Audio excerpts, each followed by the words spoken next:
بسم اللہ الرحمن الرحیم الحمد للہ رب العالمین الحمد للہ کما ہوا اہلہ رب اشرح لی صدری ویسر لی امری واحلل عقدۃ من لسانی یفقہوا قولی۔ دعا ہے کہ پروردگار عالم ہم سب کو فرامین اہل بیت پر عمل کرنے کی توفیق نصیب فرمائے۔ شرح دعائے مکارم الاخلاق۔ وبعملی الی احسن الاعمال، اے خدا میرے اعمال کو بہترین عمل بنا۔ یہاں پر مولا ہر چیز اللہ سے بہتر مانگ رہے ہیں اور بہتر کرنے کی طلب ہے، یعنی انسان اپنی آخرت کے لیے کبھی بھی کم پر راضی نہ ہو۔ اپنی دنیا پر اگر کم پہ راضی ہے، قناعت ہے تو صحیح ہے، لیکن اعمال اخروی کے لیے کبھی بھی قناعت اختیار نہ کرے، اس میں جتنا ہو سکے انسان کثرت کی طرف جائے۔ اور ایک چیز آپ یاد رکھیں کہ خلقت انسان کا فلسفہ ہی یہی ہے، حیات کا فلسفہ یہی ہے کہ انسان اس کائنات میں کام کرنے آیا ہے۔ ایک چھوٹی سی مثال دوں، اگر کوئی کسان کھیتی باڑی کے لیے جا رہا ہے یا کوئی ورکر اپنے کام پہ جا رہا ہے، جب انسان اپنے کام پہ ہوتا ہے اس کا فوکس جو ہے اسی کام پہ ہوتا ہے۔ یعنی آپ نے کبھی یہ نہیں دیکھا ہوگا کوئی کسان جب کھیتی باڑی کر رہا ہے تو وہاں پر وہ اپنے سونے اور آرام کے لیے ایک بیڈ لگا دے، نہیں، ایک چھوٹی سی جگہ کسی درخت کے نیچے ڈھونڈتا ہے اور وہیں پر جو ہے آرام کرتا ہے، سر پہ تھوڑا سا چھوٹا سا کپڑا رکھ لیتا ہے جا کے دھوپ سے بچے۔ شام کو کھانا کھاتا ہے، رومال میں بیوی اس کی 2 روٹیاں دیتی ہے اور وہی کھانا کھا کے پھر اپنی کھیتی باڑی میں مشغول ہو جاتا ہے۔ اگر کوئی اسے کہے کہ نہیں آئیے صاحب ہم کباب بناتے ہیں اور کباب کھاتے ہیں، تو کہے گا نہیں، اگر میں خود کو ان چیزوں میں مشغول کر لوں تو اصل جو میرا کام ہے کھیتی باڑی وہ رہ جائے گا۔ تو انسان دنیا میں کام کے لیے آیا ہے، تو انسان کو یہ سوچنا چاہیے میرا اصل کام کیا ہے۔ شیطان دیکھیے وہ آپ کو نماز بھی پڑھنے دے گا، وہ آپ کو روزہ رکھنے دے گا، اس کو پتہ ہے یہ مسلمان ہے، مجلسوں میں جاتا ہے، دروس اخلاق سنتا ہے، تو یہ چیزیں آپ کو وہ کرنے دے گا، لیکن اس کا کام ہے اصل کام سے آپ کی توجہ کو ہٹانا۔ 2 ورڈز ہیں، ایک ہے امپورٹنٹ، ایک ہے موسٹ امپورٹنٹ، یعنی بہت ضروری کام، ضروری کام۔ وہ کیا کرتا ہے کہ بہت سا انسان متقی بھی بن جائے تو وہ نماز کو ضروری حد تک آپ کے ذہن میں لاتا ہے یا وہ عمل کرواتا ہے، جو بہت ضروری ہے وہ دوسری اور چیزوں کو قرار دیتا ہے۔ اسلام قطعاً یہ نہیں کہتا آپ شادی نہ کریں، آپ کاروبار نہ کریں، آپ مثلاً گھومنے نہ جائیں، پھرنے نہ جائیں، سب کچھ کریں، لیکن عزیزان محترم اصل کام دنیا میں آنے گھومنا پھرنا نہیں تھا، اصل کام شادی کرنا نہیں تھا۔ یہ ساری چیزیں لوازمات زندگی کا حصہ ہیں، ان کا ہونا بھی ضروری ہے، یہ سنت اہل بیت بھی ہے، لیکن اصل کام سے کبھی انسان غافل نہ ہو جائے۔ اصل کام کیا ہے؟ اصل کام یہ ہے کہ انسان کبھی کسی خیر کے کام سے دوری نہ کرے۔ دنیا میں کوئی بھی کام ہو، وہ خیر کا اگر کام ہے اس کے انسان پیچھے لگے۔ یہ ایک مشہور محاورہ ہے جو ہم کہتے ہیں نا کہ نماز کو نہ کہو کہ مجھے کام ہے، اپنے کام کو کہو کہ مجھے نماز پڑھنی ہے۔ اکثر لوگ پوچھتے ہیں مولانا ہم جاب پہ جاتے ہیں، واپسی میں نماز پڑھنے میں دیر ہو جاتی ہے، یا فلاں کام پہ گئے یا فلاں بزنس کے لیے گئے ہمیں دیر ہو گئی۔ اس کا مطلب ہماری جو اصل ترجیحات ہے جس کو ہم امپورٹنس دے رہے ہیں، فرسٹ پہ وہ کام ہے۔ اس کے بعد اگر میری نماز 1 گھنٹہ لیٹ بھی ہو گئی تو کوئی مسئلہ نہیں۔ اگر کوئی نماز پڑھ سکتا ہے، عذر شرعی نہیں ہے، اور اگر اب نماز کو اس وقت پہ نہیں پڑھ رہا، وہ یقین جانے کہ اس نے نماز کو ابھی تک زندگی میں فرسٹ پرائرٹی نہیں دی۔ کہتا تو ہے نماز ہے، لیکن اس نے نماز کو موسٹ امپورٹنٹ نہیں سمجھا۔ اب یہ انسان مرنے کے بعد پچھتائے گا، اور کب معصوم فرماتے ہیں اس کو پتہ چلے گا؟ جب اسے قبر میں ڈالا جائے گا، جب کفن میں اس کا جنازہ لپٹا جائے گا، جب پتھر رکھا جائے گا، اس وقت اسے پتہ چلے گا میں جن جن کاموں میں مصروف تھا وہ تو سیکنڈری کام تھے، جو اصل امپورٹنٹ چیز تھی جو مجھے یہاں پر کام آئے گی، کہ فرمایا دنیا مزرعۃ الاخرہ، دنیا جو ہے وہ آخرت کا مزرعہ ہے، کھیتی باڑی ہے۔ تو بھائی تم کھیتی باڑی میں ذرا تصور کریں، درس ہمارے استاد اخلاق کہتے تھے اس طرح تجھے زندگی گزارنی ہے، جو تمہیں امپورٹنس دینی ہے وہ اپنی کھیتی باڑی ہے، جو اصل کام ہے جس ڈیوٹی کو یہاں پہ نبھانے کے لیے آئے ہو۔ 60-70 سال کی زندگی ہے، 60 بھی ابھی زیادہ لگتا ہے، 50 سال کی سمجھو زندگی ہے، اس زندگی کو گزارنا ہے، اور گزرتے ہوئے تمہیں پتہ تک نہیں چلے گا۔ اسی لیے امام فرماتے ہیں وَبِعَمَلِي إِلَىٰ أَحْسَنِ الْأَعْمَالِ، پروردگار میرے عمل کو بہترین عمل قرار دے۔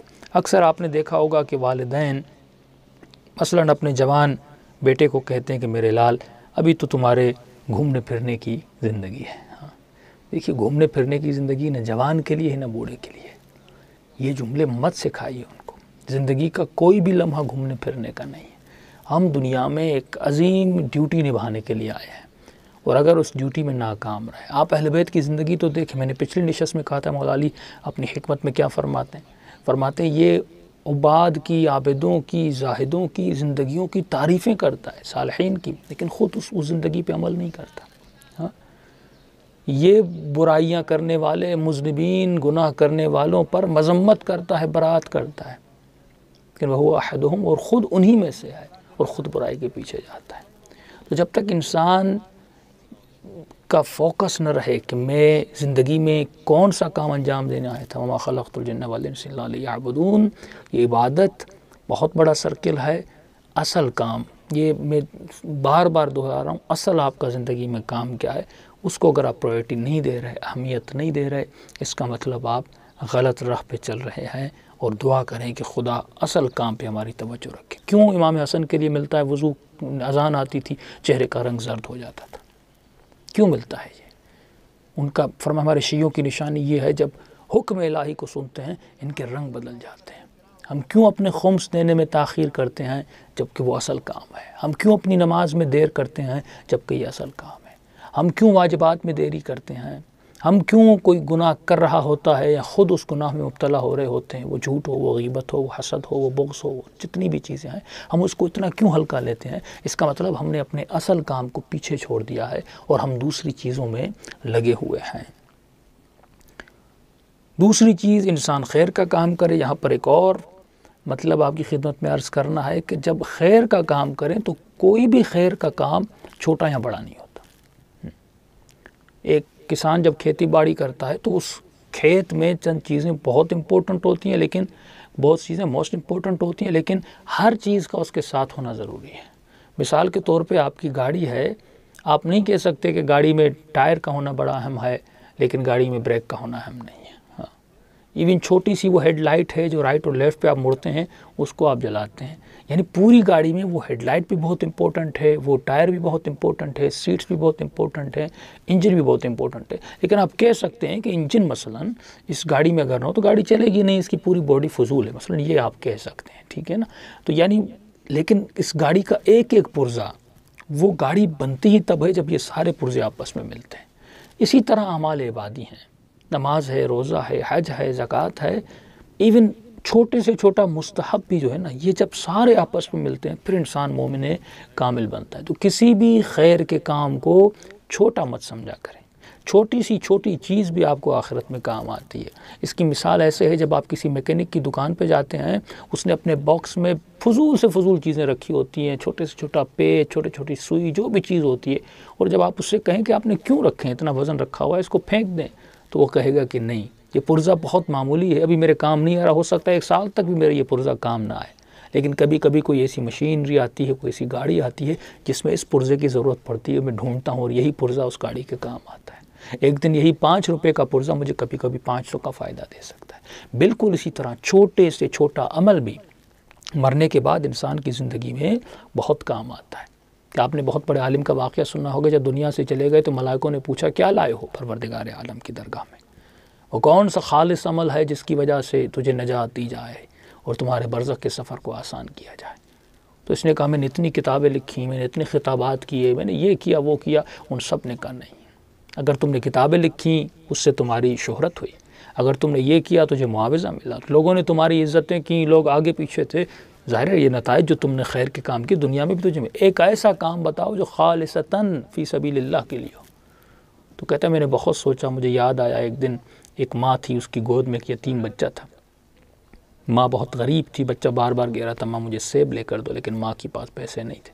میں نے وہ سیب لیا، اور وہ سیب بچہ کیونکہ روتا ہوا ماں کے کاندھے پر تھا اور میں نے وہ سیب بچے کے ہاتھ میں دیا. ماں نے نہیں دیکھا, کسی دکاندار نے نہیں دیکھا, بس میں جان رہا تھا, بچہ جان رہا تھا, لیکن نہ بچہ مجھے جانتا تھا نہ میں بچے کو جانتا تھا. ایک ایسا کام جو میں نے صرف پروردگار عالم کے لیے کیا, جس کام کو اس نے زندگی میں شاید کاؤنٹ ہی نہ کیا ہو. ایسے بہت سارے ایسے چھوٹے کام ہیں جن کو ہم بہت ناچیز سمجھتے ہیں, یا شاید ہم اپنی نماز کو, اپنے روزے کو بہت بڑا سمجھ رہے ہوں اور ان چھوٹے مستحبات کام کو بہت کم سمجھ رہے ہوں. لیکن عزیزان محترم, آخرت میں دیکھ رہے ہیں کہ انسان کی قبر سے نجات کے لیے وہی چھوٹا کام آتا ہے. تو پہلا بات دنیا میں مقصد یہ ہے کہ ہم کام خیر کرنے آئے, اور دوسرا پوائنٹ یہ ہے کہ انسان کسی بھی خیر کے کام کو چھوٹا مت سمجھنا. چھوٹا بڑا نہیں ہوتا. یہ چھوٹا کام اس پرزے کی طرح, جس طرح مستری کو کبھی کام آ جاتا ہے, مرنے کے بعد یہ چھوٹا کام تجھے بھی کام آئے گا. ایک شخص کہہ رہا ہے کہ میں گلی سے گزر رہا تھا اور میں نے خاتون کو دیکھا, کافرہ خاتون ہے, اور میں نے دیکھا بھوکے کبوتر ہیں, ان کبوتروں کو وہ دانہ کھلا رہی ہے. میں نے کہا خاتون تم تو کافر ہو, یہ عمل تیرے کیا کام آئے گا؟ ایک گویا میں نے اس پر طنز کیا. تو کہتا کافی عرصہ گزرا, میں حج پر گیا, جب میں طواف خانہ خدا کر رہا تھا اس کے درمیان میں نے اسی خاتون, کافرہ خاتون کو دیکھا. میں نے دیکھا حالت احرام میں اور حج کے طواف میں مشغول ہے. میں نے کہا خاتون تم تو کافر ہو, تم یہاں پہ کیا کر رہے ہو؟ اس نے کہا وہی عمل جس کو تم نے بہت ناچیز سمجھا تھا, خدا نے میرے اسی عمل کی وجہ سے مجھے توفیق دی, میں مسلمان بنی اور آج طواف کعبہ کر رہی ہوں. تو کبھی ایک چھوٹا سا کام, کبھی آپ نے سوچا ہے گھر سے نکلتے وقت کسی کو مومن کو سلام کرے, کتنا اس کا استحباب ہے. ہم اس سلام کو دریغ کرتے ہیں. بھائی مسلمان سامنے گزر رہا ہے, سلام کرنے میں کیا ہے؟ معصوم فرماتے ہیں اس طرح سلام کرو, مسکرا کر, خوشی سے سلام کرو, تمہارے چہرے کو مسکراتا ہوا دیکھ کر سامنے والے کے دکھ مٹنے چاہیے. یہ ایک چھوٹا سا سلام ہے, اس میں بھی ہم کنجوسی کرتے ہیں, سمجھتے ہیں سلام کا ثواب کیا ہے. لیکن یہی چھوٹا سا عمل انسان کی دنیا اور آخرت کو آباد کر سکتا ہے. یہی چھوٹا سا عمل انسان کی قبر میں انسان پر قبر کو کام آ سکتا ہے. لیکن مسئلہ کیا ہے؟ انسان جب بھی کام کرتا ہے, اس لیے معصوم فرماتے گناہ بھی کرو تو اس سے چھوٹا مت سمجھو. جس نے اپنے گناہ کو چھوٹا سمجھا اس کو بہت بڑی سزا ملے گی. اسی طرح خیر کا کام ہے, چھوٹا اس میں بڑا نہیں ہوتا. ایک واقعہ ملتا ہے, ایران میں ایک بادشاہ گزرے ناصر الدین شاہ. انہوں نے ایک زندان بنایا جس زندان میں مشقتی یعنی بہت سخت سزائیں دی جاتی تھی. اس کو میر غضب کہتے تھے. تو ان کا جو اوپر سمجھے زندان کو سنبھالنے والا تو اس کو میر غضب کہتے تھے. آپ اپنی اردو میں ہم جلاد بھی کہہ سکتے ہیں. تو اس زندان کا شخص, اس لیے بتا رہا ہوں کیونکہ یعنی سمجھو جو بندہ اتنا قسی القلب ہو, جو زندان میں اتنی مشقتیں اور سزائیں دی جاتی ہوں اور وہاں زندان کا وہ ہیڈ ہو, تو یہ شخص خود جو زندان باندھ تھا کہہ رہا ایک دن, یا دروغہ کہیں, ایک دن میں گزر رہا تھا, وہ خود کہتا ہے راستے سے, تو مجھے ایک جگہ تھی, وہاں سے مجھے آواز آ رہی تھی, کسی حیوان کے چیخنے کی آواز. تو میں آگے بڑھا, دیکھوں یہ آواز اتنی دردناک آوازیں تھیں. آگے بڑھا, میں نے دیکھا ایک کتیا ہے, وہ نیچے ہے اور شاید زخمی ہے, اوپر آ بھی نہیں سکتی, اور اس کے تقریباً 4-5 بچے ہیں اور وہ ماں کا دودھ پی رہے ہیں. لیکن کیونکہ وہ نحیف اور لاغر اور بہت کمزور ہو چکی ہے, لہٰذا دودھ تو تھا نہیں, تو وہ بچے پی رہے تھے, اس کو بھی تکلیف ہو رہی تھی اور ظاہر یہ وہاں پر چیخ رہی تھی. کہتا اس زمانے میں تہران میں قحط آیا تھا اور روٹی بہت مہنگی تھی. میں نے سوچا اب کروں تو کیا کروں, دل پہ رحم آیا اور میں سیدھا نانوا کے پاس گیا. میں نے ایک روٹی لی اور نیچے اس کی طرف روٹی پھینکی, تو اس نے کھائی. اور پھر میں گیا, میں نے کہا آج تو میں اس کو روٹی دوں گا, اب یہ توانا بھی نہیں ہے, ابھی اس نے بچوں کو پیدا کیا ہے, بچے بھی بھوکے ہیں, یہ بھی بھوکی ہے. تو میں نانوا کے پاس گیا. میں نے نانوا کو کہا کہ 1 مہینے کی روٹی کے یہ پیسے لے لو, روزانہ اپنے شاگرد کو کہنا یہ ایک روٹی جا کر وہاں پر پھینک کر آئے. میں بھی آیا کروں گا, چیک کروں گا, کبھی میں آیا کروں گا, کبھی تم اپنے شاگرد کو بیٹھنا, لیکن خصوصاً یہ تمہیں سفارش کر رہا ہوں, بھیجنا ضرور, ایک حیوان وہاں پر بھوکا ہے. کہتا ہے میں دوپہر کا وقت ہے, گھر چلا گیا, اور اس داروغے کی 2 بیویاں تھیں. ایک بیوی جو سینٹرل سٹی میں کہیں اس کے ساتھ رہتا تھا, ایک تھوڑی شہر سے تھوڑا دور تھا اس کا گھر. تو یہ ایک دن ایک بیوی کے گھر میں ہوتا تھا, دوسرے دن دوسری بیوی کے پاس جاتا تھا. یہ جو دن تھا یہ شہر سے باہر والی بیوی کا دن تھا. تو ظاہر اس نے اس کو بولا بھی ہوا تھا کہ میرے پاس آنا, میں نے کھانا شانا تمہارے لیے بنایا ہے تو ضرور آنا. تو یہ گھر گیا, اس نے دوست اس کے کچھ آئے ہوئے تھے دوپہر کے بعد, شام تک دوستوں کے ساتھ بیٹھا. اب اس نے کہا دوستوں کو رخصت کا وقت ہے, میں دوسری بیوی کے پاس جاؤں گا, اس نے کھانا بھی بنایا. انہوں نے کہا نہیں بھائی اب کیا ایک دن نہیں جاؤ گے کیا ہوگا؟ اس نے کہا نہیں بھائی بیوی ناراض ہو جائے گی، کھانا بنایا ہے۔ انہوں نے کہا نہیں تم جیسے ہوتے ہیں مرد حضرات ایک دوسرے کو تانے بازی کرتے ہیں، تو انہوں نے بہت اس کو کہا رک جاؤ، اصرار کیا یہ کچھ نہیں ہوگا۔ تو اس نے کہا آپ گھر میں جھگڑا ڈلواؤ، انہوں نے کہا نہیں۔ ابھی دوستوں کے اصرار پہ وہ رات وہیں پہ رک گیا۔ کہ کافی رات دیر تک ہم آپس میں بیٹھے باتیں کی، پھر وہ دوست چلے گئے، رات کو میں سو گیا۔ عجیب ہے، خواب کے عالم میں کہتا ہے میں نے امام زین العابدین علیہ السلام کو دیکھا۔ ایک چھوٹا سا عمل انسان کو زیارت معصوم کروا دیتا ہے۔ امام نے فرمایا داروغ آج تمہاری موت لکھی ہوئی تھی، لیکن تمہارے ایک عمل کی وجہ سے خدا نے تمہاری موت کو تم سے دور کر دیا۔ فرمایا دوسری بشارت ہمیں تمہیں دے رہے ہیں کہ تمہاری موت جب آئے گی تو تم میرے بابا کے روضے کے قریب ہوگے، یعنی امام حسین علیہ السلام، اور وہیں پہ تمہیں دفن کیا جائے گا کربلا کی سرزمین پر۔ تو اس نے کہا کہ مولا مجھے میری موت آج کیسے واقع ہونی تھی؟ کہ آج اگر تم اپنی اس دوسری بیوی کے گھر جاتے، اس نے تمہارے کھانے میں زہر ملایا تھا۔ ظاہر ہے جب تم نے دوسری شادی کی ہے تو وہ برداشت نہیں کر پائی ہے، اور حسد جو ہے انسان کو کون کون سے کام کرواتا ہے۔ تو اس نے کہا جب صبح جاؤ تو فلاں جگہ پر، امام نے اس کو ایڈریس بتائی کہ فلاں جگہ پر زہر پڑا ہوا، اسے وہ دکھانا تاکہ اسے پتہ چلے کہ تمہیں معلوم ہو چکا ہے۔ اور امام نے فرمایا اس پہ ظلم مت کرنا، اسے مارنا مت، کچھ بھی نہیں کرنا، اور اسے سمجھانا اگر وہ توبہ کر کے اپنے عمل پہ پشیمان ہو تمہارے ساتھ رہے، لیکن اگر نہیں رہنا چاہتی، خود تم سے علیحدگی اختیار کرنا چاہتی، اس سے بدتر کہ تمہیں قتل کر دے، اچھا ہے تم سے الگ ہو جائے۔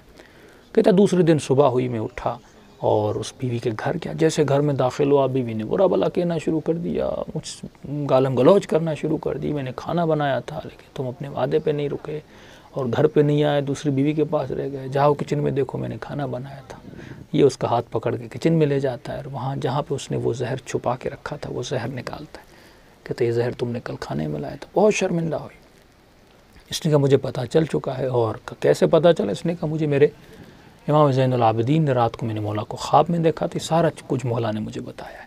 بہت بیچاری شرمندہ ہوئی اور وہ پشیمان ہوئی۔ تو اس نے کہا میں کچھ نہیں کروں گا، پھر بھی میرے ساتھ رہنا چاہتی ہو، حالانکہ تمہیں معلوم ہے میری 2 بیویاں ہیں، اگر تمہیں یہ قبول ہے اس فکر کے ساتھ اور اس ماحول میں رہنا چاہتی ہو تو ٹھیک ہے، نہیں رہنا چاہتی میں تمہیں آزاد کر دوں گا۔ اس نے کہا کہ نہیں، اب میں جب بھی تمہارے چہرے کو دیکھوں گی میں تمہارے سامنے شرمندہ ہوں گی، پشیمان ہوں گی۔ ایک ایسی عورت جس نے بیوی کو زہر دینا چاہا تھا، تو میں اب تمہاری آنکھوں میں آنکھیں ملا نہیں سکتی، لہٰذا تم سے درخواست ہے مجھے آزاد کر دو۔ اس نے اس کو آزاد کیا کہ تھوڑا عرصہ گزرا، یہ اس جو نوکری تھی اس کی ظالمانہ نوکری تھی وہ بھی اس نے چھوڑ دی۔ اس کے بعد کہتا ہے ایک دن یہ قافلہ جا رہا تھا تہران سے کربلا کی طرف، یہ اس قافلے کے ساتھ وہاں گیا اور وہیں پہ رک گیا اور وہیں پہ امام کی زیارتیں کرتا رہا، اور وہیں پہ اس کی روح پرواز کر گئی اور اسے وہیں پر دفن کیا گیا۔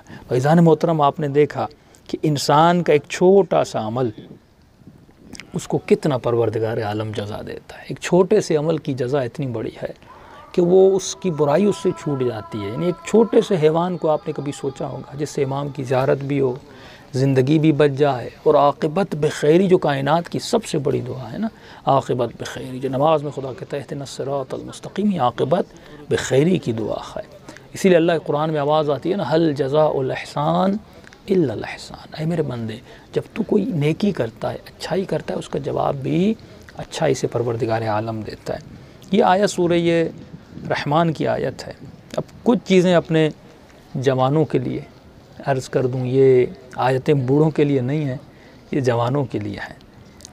فیہن قاصرات الطرف لم یطمثہن انس قبلہم ولا جان فبأی آلاء ربکما تکذبان۔ فرمایا جب بہشتیوں کو، جنتیوں کو جنت میں لے جایا جائے گا، وہاں پر قاصرات الطرف ہیں، جو حوریں ہیں ان جوانوں کو ملیں گی۔ یہ غور سے سنیں، قرآن سے لطف لیں، یہ صرف سنیں مت، اس کی منظر کشی کریں، تب جا کے آپ کا ایمان تر و تازہ ہوگا اور دنیا کی ان کثافتوں سے، نجاستوں سے اور غلاظتوں سے آپ جوان خود کو بچا سکیں گے۔ قاصرات الطرف، طرف کہتے ہیں دیکھنے کو، یعنی ایسی حوریں ان کو دی جائیں گی جنہوں نے اپنی نگاہوں کو کبھی کسی نامحرم کی طرف نہیں بڑھایا۔ قاصرات الطرف ہیں، جنہوں نے اپنی نگاہوں پر کنٹرول کیا ہے، کبھی ان کی آنکھ کسی نامحرم کی طرف نہیں گئی۔ آج دنیاوی عورتیں کیسی ہیں؟ ہاں، فلاں مرد خوبصورت ہے، فلاں بدصورت ہے، فلاں کی شکل ایسی ہے، فلاں کی شکل ایسی، یہ قاصرات الطرف نہیں ہے۔ خدا جنتی عورتوں کی صفات کو بیان کر رہا ہے کہ ان کی آنکھوں میں حجب اور حیا اتنا ہوتا ہے وہ کسی نامحرم کی طرف نہیں دیکھتی۔ یہ کا بجائے کہ وہ بحثیں کرنے لگیں کہ فلاں مرد کی شکل کیسی ہے، یہ نیٹ نے، میڈیا نے انسان کو بڑا بے حیا بنا دیا، اس کی آنکھوں کو بے حیا بنا دیا۔ یہ صفات جنتی مردوں کی صفات پڑھیں، جنتی عورتوں کی صفات پڑھیں، یہ صفات اگر ہمارے وجود قاصرات و طرف آئیں۔ دوسری صفت، کبھی نامحرم کو انہوں نے، ایسی عورتیں جو کبھی کسی نامحرم کو ان کی آنکھوں نے دیکھا نہیں ہے، لم یطمثہن انس قبلہم ولا جان۔ دوسرے فرماتے ہیں کہ کبھی بھی کسی نامحرم مرد نے انس اور جن میں سے، نہ کبھی کسی انسانوں میں سے، نہ کبھی کسی جنوں میں سے ان حوروں کو مس تک نہیں کیا، ان کا ہاتھ کبھی ان تک پہنچا نہیں۔ یعنی اتنی سیانت، یعنی اتنی نجابت۔ تیسری چیز فرماتے کأنہن الیاقوت والمرجان، ان کی مثال ایسے ہے، اب یہ اللہ شبیہ تشبیہ پروردگار عالم بھی بڑی خوبصورت تشبیہ ہے۔ فرمایا کأنہن الیاقوت، وہ یاقوت کی طرح ہے۔ یاقوت ایک ایسا پتھر ہوتا ہے جو شفاف ہوتا ہے اور لال ہوتا ہے۔ اب اللہ ان کی رنگت کیسی ہوگی؟ فرمایا کأنہن الیاقوت، وہ یاقوت پتھر جو شفاف ہوتا ہے، یعنی شفاف اور لال ہوتا ہے۔ والمرجان، مرجان ایک ایسا پتھر ہے جو دریاؤں کی تہ میں ملتا ہے اور اس میں بھی مختلف رنگ ہوتے ہیں۔ جو بہترین اس کا رنگ ہوتا ہے مرجان، وہ سفید رنگ کا ہوتا ہے۔ یاقوت یعنی شفاف لال، اور مرجان ہے، مرجان جو بالکل دریا کی تہ سے ملتا ہے، جس کو مروارید بھی کہتے ہیں، وہ سفید رنگ کا ہوتا ہے۔ یعنی ان کی رنگت لال اور سفید ہے، یہ اللہ ان کی رنگت بتا رہا ہے۔ پھر کہتا ہے هل جزاء الاحسان الا الاحسان بل جزاء الاحسان الا الاحسان، یہ اس احسان کا بدلہ ہے اے میرے بندے جو تم نے کیا تھا۔ اتنی نجیب عورتیں، اتنی خوبصورت عورتیں اللہ جوانوں تمہیں عطا کرے گا، یہ تمہارے احسان کا بدلہ ہے۔ انسان کبھی سوچے تو صحیح، رونے کا مقام ہے، خدا میں نے کون سا احسان کیا؟ یہ ہاتھ تو نے دیے، یہ آنکھیں تو نے دی، یہ نعمت تیری تھی، یہ دانا، یہ گندم، سب کچھ تو نے دیا، لیکن خدا کہہ رہا نہیں اے میرے بندے یہ تیرا احسان تھا۔ ہاں، اور دیکھیے کہتے ہیں نا جب کوئی آپ پر احسان کرے تو اس کا بدلہ احسان سے چکاؤ، ہاں، لیکن احسان اچھا کر کے چکاؤ۔ مثال کے طور پہ کسی نے آپ کی دعوت دی اور اس دعوت پہ اس نے آپ کو 3-4 آئٹم، مثال میں دنیاوی مثال دے رہا ہوں، تو آپ کا احسان کا بدلہ ہے کہ آپ اس سے اچھا اس کو کھلاؤ، ٹھیک ہے نا؟ کیونکہ جب اس نے آپ پر احسان کیا تھا اس وقت آپ نے اس پر کوئی احسان نہیں کیا تھا، اس نے بلا عوض آپ پر ایک احسان کیا تھا۔ جب آپ اس پر احسان کر رہے ہو تو اس کے احسان کے بدلے میں احسان کر رہے ہو، اسی لیے اتنا اچھا کرو تاکہ آپ کا ہاتھ اس کے ہاتھ کے، یعنی تھوڑا سوا سیر ہو آپ کا احسان اس کے احسان پر۔ تو خدا کہتا ہے کہ جب تم نے سب میرے ساتھ یہ کیا تھا، وہ تمہارا کام سارے ٹیمپریری تھے۔ کون سا ہم 24 گھنٹہ نماز میں مشغول ہوتے؟ ٹیمپریری 5 منٹس 10 منٹس ہماری عبادت ہوتی ہے۔ پورے سال میں 30 روزے رکھتے ہیں، بہت زیادہ مستحبات اور روزے بھی رکھ لیے، 20 اور رکھ لیں گے نا، تو پورے سال میں کتنے ہو گئے؟ 50 ہم روزے رکھ لیتے ہیں، اور نمازیں بھی ٹوٹی پھوٹی نمازیں، کبھی پڑھی، کبھی دیر سے پڑھی، کبھی ادھوری پڑھی، ٹوٹی پھوٹی عبادتیں۔ ہاں، ٹیمپریری احسان کے بدلے میں خدا دائمی احسان کا جواب دے رہا ہے۔ اللہ اکبر۔ قرآن بھی عجیب نعمت الہی، ہم نے تفسیر کے دروس بھی شروع کیے، وہ بھی سنا کریں۔ قرآن دل کو اتنا نورانی کرتا ہے، اتنا یقین آپ کے وجود میں پیدا کرے گا، وہ یقین جو کربلا والوں کے پاس تھا۔ تو مولا فرماتے ہیں نا جو یقین پہ آ جاتا ہے، ہم نے پچھلی نشست میں بیان کیا تھا کہ اس کے اربن اربا، اس کے بدن کو ٹکڑے ٹکڑے کیا جائے، ذرہ برابر وہ یقین سے پیچھے نہیں ہٹتا۔ یہ یقین آپ کے وجود میں قرآن پیدا کرتا ہے۔ تو یہ نعمتیں، تو آپ کہیں کہ مولانا آپ نے یہ باتیں تو جوانوں کے لیے، کہیں بوڑھوں کا کیا ہوگا؟ تو قبلہ یہی بوڑھے ہیں جنت میں جا کے جوان ہو جائیں گے، تو یہ جنت ہے ہی جوانوں کے لیے، تو ہر کوئی وہاں پر جوان ہوگا اور حشاش بشاش ہوگا۔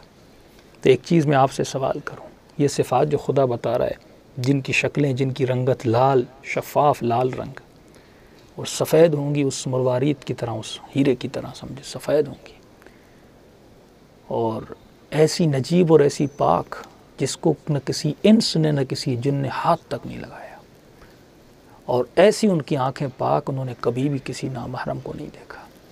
یہاں تک کسی حدیث میں ملتا ہے کہ جب بہشتی بہشت میں داخل ہوں گے اور حوریں ان کا ہاتھ تھامیں گی، اور تھامنے کے بعد کہیں گی کہ پوری جنت کو دیکھ لو، اس پوری جنت سے زیادہ جب سے ہمارا ہاتھ تمہارے ہاتھ میں، خدا نے اس پوری جنت سے زیادہ تمہاری محبت میرے دل میں ڈالی اور میری محبت تمہارے دل میں ڈالی ہے۔ یہ اس محبت کا معیار ہوگا۔ تو آج جوان سوچے، اللہ مفت میں ایسی حوریں تمہیں عطا کرے گا، ایسی جنتیں تمہیں نعمتیں عطا کرے گا، تم اس کو کس کے بدلے میں اور کس کے عوض میں جانے دے رہے ہو؟ کن خواتین کے پیچھے تم لگ جاتے ہو؟ آج جوان کن کی تعریفیں کرتا ہے؟ وہ کرپٹ، وہ بد کردار، وہ جن کیریکٹر لیس جو عورتیں ہیں، جو روزانہ کبھی کسی ایکٹر کے ساتھ کبھی کسی ایکٹر کے ساتھ، آج جوان اس کی تعریفیں کرتا ہے، اس کے حسن میں مبتلا ہو کے یہ نجیب ترین حوریں جو اس کو ملنے والی ہیں ان کو ٹھکرا دیتا ہے۔ آج روڈ پہ چلتے ہوئے، بازاروں میں چلتے ہوئے، بسوں میں اور سفر میں چلتے ہوئے، پتہ نہیں کون سی عورتیں، کیسی عورتیں جن کا حسن بھی حسن زوال نہیں ہو، زوال پذیر حسن ہے جو ختم ہونے والا ہے، ان کے پیچھے لگ جاتا ہے۔ اور یہ نعمتیں جو پروردگار عالم کی، تو دیکھیں انسان کے سودے کتنے گھاٹے والے ہیں، یعنی گندگی کو اختیار کرتا ہے اور نجابت کو چھوڑ دیتا ہے۔ تو یہ وہ تقویٰ ہے جو انسان، یہ وہ پرہیزگاری ہے، یہ وہ آنکھ ہے، یہ بصارت کی آنکھ ہے جو خدا ہر کسی کو نہیں دیتا۔ یہ اسی کو دیتا ہے جو فرامین اہل بیت میں خود کو ڈبوئے، جو خود کو تفسیر قرآن اور قرآن کے وجود میں ڈال دے۔ اس کے بعد یہ وہ پردے ہیں نا، کشف الغطاء، یہ وہ پردے ہیں جو خدا آنکھوں سے ہٹاتا ہے۔ یہ نہیں کہ آپ کسی کی اصل شکل دیکھیں، انہی معارف کو سمجھیں، سورہ رحمان کو پڑھیں، کیسی کیسی نعمتیں، وہ صفات نجابت جو خدا بیان کر رہا ہے، اور ہم کس کے بدلے میں اس کو چھوڑ رہے ہیں۔ ایک ایسی لڑکی، ایک ایسی عورت جس کا کردار اتنا اعلیٰ ہے، جس کی صفات نے اتنی اعلیٰ ہیں، جو ختم ہونے والی چیز ہے، اس کی وجہ سے ہم اپنی قیامت کو، ہم اپنی آخرت کو تباہ و برباد کر رہے ہیں۔ اسی لیے مرحوم طبرسی اپنی تفسیر مجمع میں بیان کرتے ہیں نا کہ وہاں پر پروردگار عالم ان بہشتی عورتوں کے دلوں میں ایک ایسی محبت تمہاری ڈالے گا کہ وہ خود کہیں گے الحمدللہ، جب سے یہ محبت ہمارے دل میں آئی ہے، ہم تمہارے علاوہ کسی اور کا سوچنا محال ہے۔ یعنی وہ محبت جنت کے ماحول میں ہوگی جس کا تصور انسان کر بھی نہیں سکتا۔ تو انسان تجھے چاہیے نماز پڑھو، روزہ رکھو، حرام کی نگاہ سے بچو، نگاہوں کو جھکا کر رکھو، حرام جگہ پر، دوسری جگہوں پر نہ جایا کرو۔ دنیا 50-60 سال کی ہے، اور اس دنیا میں اپنی زندگی اور آخرت کو آباد کیا کرو۔ غرض سخن یہ کہ کسی بھی کام کو معمولی مت سمجھو، یہاں تک کہ ایک سلام ہی کیوں نہ ہو، یہ چھوٹا سا سلام ہے، یہ آخرت کو آباد کرتا ہے۔ کسی بھوکے کو سیراب کرنا، یہ آپ کی آخرت کو آباد کرتا ہے۔ ایک چھوٹی سی مثال دوں اور آپ کی زحمت کو تمام کروں۔ دیکھیے، جناب حر نے 2 کام کیے تھے، ان 2 کاموں کی وجہ سے جناب حر کتنے اعلیٰ بن گئے۔ حالانکہ حر نے 2 کاموں کے ساتھ 2 بہت بڑے برے کام بھی کیے تھے نا، لیکن اللہ کس کا پلڑا بھاری کرتا ہے؟ آپ کے اچھے کام کا، اس کو بھاری کر دیتا ہے۔ کتابیں لکھی گئی ہیں، ان کی زندگی پر کتابیں لکھی گئی ہیں، اس لیے کیونکہ حر نے 2 کام ایسے کیے تھے جن کاموں کو امام نے پسند کیا۔ واقعہ بہت بڑا ہے جناب حر کا، مختصر یہ کہ امام حسین کا راستہ روکا، ابن زیاد نے بھیجا،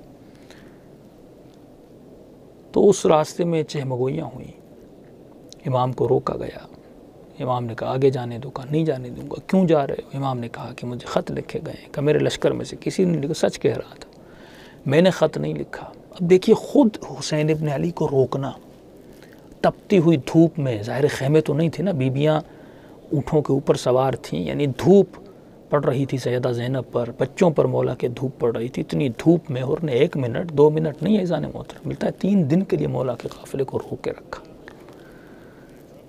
اتنا حر نے غلطی کی، اور یہ تکلیف جو سیدانیوں کو ملی، پورے قافلے کو روک کے رکھا، کہا مجھے حکم ہے، میں آپ کو آگے۔ امام نے کہا مجھے اگر وہ میری بیعت نہیں کرتے تو مدینے واپس جاتا ہوں، کہا نہیں، مجھے یہ بھی منع کیا گیا مدینے نہ جانے تو۔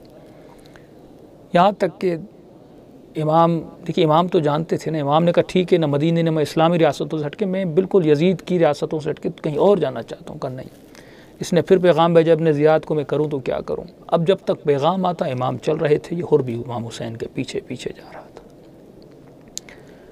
کیونکہ امام کو ایک مقام تک پہنچنا تھا، وہ مقام کربلا تھا۔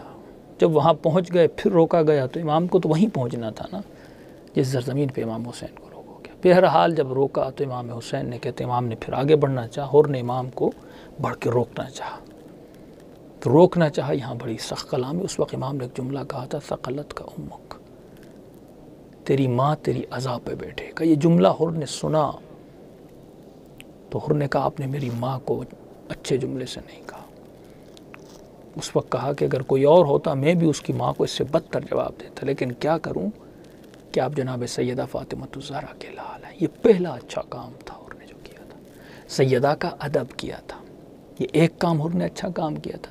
دوسرا کام، جب اتنی تلخ کلامی ہو بھی چکی، اس کے بعد قافلہ روانہ ہوا، پھر نماز ظہر کا وقت ہوا تو امام نے کہا کہ تم اپنے لشکر میں نماز پڑھو، میں اپنے لشکر میں نماز پڑھتا ہوں۔ اس نے کہا نہیں، آپ فرزند رسول ہیں، میں آپ کے پیچھے نماز پڑھنا چاہتا ہوں۔ تو امام کی اقتدام، اپنے لشکر کو کہا سارے جمع ہو جا، فرزند رسول کے اقتدام میں آتے ہیں۔ یہ دوسرا حر کا اچھا کام تھا، امام کے پیچھے نماز پڑھنا۔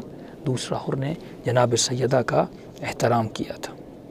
تو اسی احترام نے، فرماتے ہیں حل جزاء الاحسان الا الاحسان، احسان کا بدلہ، احسان کا انجام احسان سے دو، محبت کا انجام، اس نے اگر محبت کی ہے تم اس سے زیادہ اس سے محبت کرو۔ اور خدا نے کتنا بڑا اچھا جواب دیا کہ حر کو جب شہادت ملتی ہے تو اس کا سر امام حسین کی گود میں موجود ہے، اور ملتا ہے کہ سر زخمی تھا، امام حسین نے جناب سیدہ کا رومال اس کے سر پہ باندھا، اور یقیناً اگر حر زندہ نہ ہوتے تو مولا رومال باندھنے کی مطلب یہ کہ حر ابھی زندہ تھا، تب امام نے اس کے زخم پہ، کیونکہ زندہ کے زخم پہ رومال باندھا جاتا ہے، تو امام نے رومال باندھا۔ اس کے بعد کہا حر کتنی شریف تھی تمہاری ماں کی جس نے تمہارا نام حر رکھا، واقعاً تو دنیا اور آخرت میں حر ہے۔ عزیزان محترم، اگر انسان کوئی ایک اچھا کام، خیر کا کام انجام دیتا ہے، اس کے ساتھ اگر اس نے کوئی بہت بڑی برائی بھی کی ہو، لیکن وہ کام اس پہ بھاری آ جاتا ہے، خدا اسی کام کی برکت میں اس کے وجود میں کیسا نور ڈالتا ہے۔ لیکن اب ٹیمپریری ٹائم کے لیے اس نے ایک اچھا کام کیا تھا، لیکن اس کو ابدی جزا مل گئی۔ یہ حل جزاء الاحسان الا الاحسان۔ تو زندگی میں کبھی بھی کار خیر، ولو وہ ایک سلام ہی کیوں نہ ہو، گھر سے نکلتے ہوئے کہ مسلمان کو سلام کیوں نہ، ایک بھوکے کی مدد کیوں نہ ہو، اور کبھی بھی یہ مت سوچئے میں یہ اگر کسی پر احسان، اتنا میرا ٹائم جائے گا، نہیں، یہ آپ کی پرائرٹی ہے، آپ آئیے اسی کے لیے ہیں۔ اگر خیر کے کام میں ٹائم جاتا ہے تو چلا جائے، اگر نماز پڑھنے میں 5 منٹ جلدی پڑھ کے مجھے کام پہ پہنچنا ہے، کبھی وہ کام نہیں ہوگا۔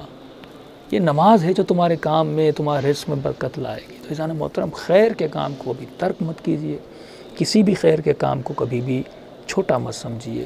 خیر کا کام بڑا ہوتا ہے اور ہماری دنیا اور آخرت کو آباد کرتا ہے۔ السلام علیکم ورحمۃ اللہ وبرکاتہ۔